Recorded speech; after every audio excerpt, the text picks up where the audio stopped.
આ તરફ અમરેલીમાં ખેતી બચાવો સત્યાગ્રહ બચાવો સંમેલન લીલિયામાં કમોસમી વરસાદને લઈ કોંગ્રેસે આ સંમેલન યોજ્યું।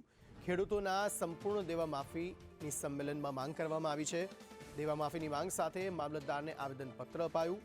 પ્રતાપ દુધાત, પરેશ ધાનાણી સહિતના જે નેતાઓ છે તેઓ ખેડૂતોની સાથે હાજર રહ્યા હતા।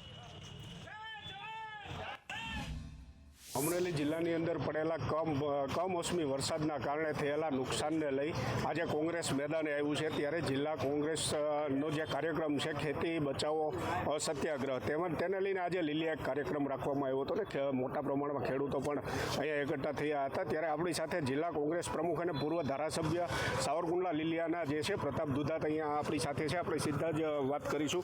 જે પ્રતાપભાઈ, આજે ખેતી બચાવો અભિયાન જે છે છેડવામાં આવ્યું છે, શું છે?